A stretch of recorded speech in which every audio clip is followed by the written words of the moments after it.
بسم اللہ الرحمن الرحیم۔ السلام علیکم عزیز دوستو، یہ واقعہ ہے تین لوگوں کا، تین ایسے لوگ جنہیں اللہ تعالیٰ نے بے حد دولت مال دے کر آزمایا۔ دوستو، ان تین لوگوں میں سے جو پہلا شخص تھا اس کے سر پر بال نہیں تھے، وہ گنجا تھا اور بدصورت تھا، اس کے پاس کچھ بھی نہیں تھا۔ اللہ تعالیٰ نے آزمائش کے لیے ایک فرشتہ اتارا اور ان سے وہ فرشتہ جا کے پوچھنے لگا، اس نے اس گنجے سے پوچھا کہ تو کیا چاہتا ہے؟ وہ گنجا کہنے لگا کہ سر پر بال آ جائیں، خوبصورتی آ جائے اور کچھ مال آ جائے۔ لہٰذا فرشتہ چلا گیا، اس کے سر پر بال آ گئے، مال بھی آ گیا، خوبصورتی بھی آ گئی۔ دوسرے شخص کے پاس گیا جس کے منہ پر کوڑے تھے، پھوڑے پھنسیاں تھے، بدصورتی تھی۔ وہ شخص بھی یہی کہنے لگا کہ خوبصورتی آ جائے اور مال آ جائے، لہٰذا اس کی بھی خوبصورتی آ گئی اور مال مویشی آ گئے، بہت سارا پیسہ آ گیا۔ تیسرے شخص کے پاس جاتا ہے جو کہ اندھا تھا، وہ بھی یہی کہتا ہے میری آنکھیں آ جائیں، بینائی لوٹ آئے اور کچھ مال آ جائے، لہٰذا تینوں کو خوبصورتی، آخری والے کو آنکھیں دے دیتا ہے اور اللہ تعالیٰ انہیں بے حد دولت اور ان کی چیزیں، آخری والے کو آنکھیں، پہلے والے کو بال، دوسرے والے کو خوبصورتی عطا فرما دیتا ہے۔ کچھ عرصے کے بعد اللہ تعالیٰ ان کی آزمائش کے لیے فرشتہ اتارتے ہیں۔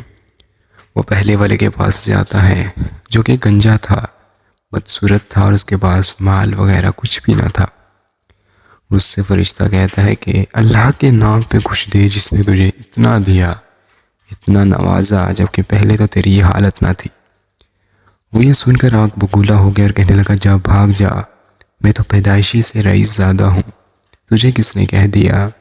میرے خرچے ہی بڑے ہیں، یہ سب کچھ میری محنت کا ہے، تجھے کچھ نہیں ملنے والا، بھاگ جا۔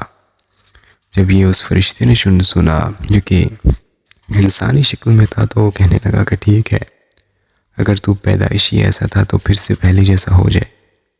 یہ کہنا ہی تھا کہ کچھ دن بعد اس شخص کا سارا مال اجڑ گیا، کھیت کھلیان جل کر راکھ ہو گئے، مال مویشی مر گئے اور بال بھی گر گئے۔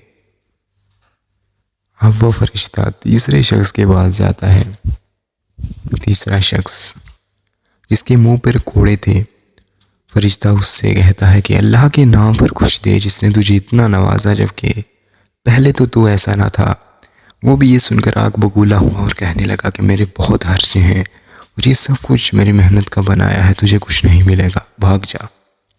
یہ کہنا ہی تھا کہ فرشتے نے اس سے بھی یہی کہا کہ ٹھیک ہے، اگر تو بچپن ہی سے پیدائشی ایسا ہے تو پھر سے پہلے جیسا ہو جائے۔ اس کا بھی کھیت کھلیان اجڑ گئے، مال مویشی مر گئے، پیسہ دولت سب کچھ چلا گیا اور وہ بدصورتی واپس آ گئی۔ اب وہ فرشتہ تیسرے شخص کے پاس جاتا ہے جس کی آنکھیں نہیں تھی اور اسے اللہ نے بینائی عطا فرمائی تھی اور بے حد مال و دولت اسے بھی عطا فرمایا تھا۔ اس سے جا کے فرشتہ کہتا ہے کہ اللہ کے نام پہ کچھ دے جس نے تجھے اتنا نوازا، جبکہ پہلے تو ایسا نہ تھا۔ یہ سنتے ہی وہ شخص رونے لگ گیا اور کہتا ہے کہ بالکل تو نے صحیح فرمایا، پہلے میں ایسا نہ تھا، اس ذات نے مجھے بینائی عطا فرمائی اور مجھے اتنا عطا فرمایا، اتنی میری اوقات نہیں تھی، یہ سب کچھ اسی کا عطا کردہ ہے، میرا کوئی اس میں دخل نہیں ہے۔ تجھے جو کچھ چاہیے، سامنے بکریاں، بھیڑ، جو بھی چاہیے لے جا، جتنا چاہیے لے جا، اس میں سے میرا کچھ نہیں ہے، میرا کوئی کمال نہیں، میری بینائی تک اللہ نے مجھے عطا کی ہے، اور ہاں میں اپنی اوقات نہیں بھولا ہوں، اس رب نے مجھے بہت نوازا ہے، اس میں میرا کوئی کمال نہیں۔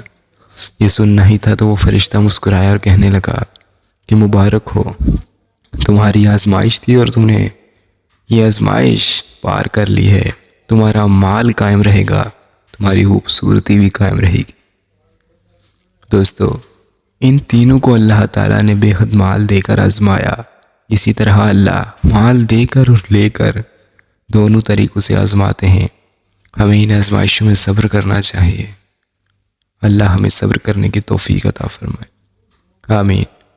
دوستو، امید کرتے ہیں آپ کو ہمارا یہ واقعہ پسند آیا ہوگا، اور اگر پسند آیا ہے تو ہمارے چینل کو سبسکرائب کر کے اسے آگے شیئر کر دیجیے گا۔ تب تک کے لیے اللہ حافظ۔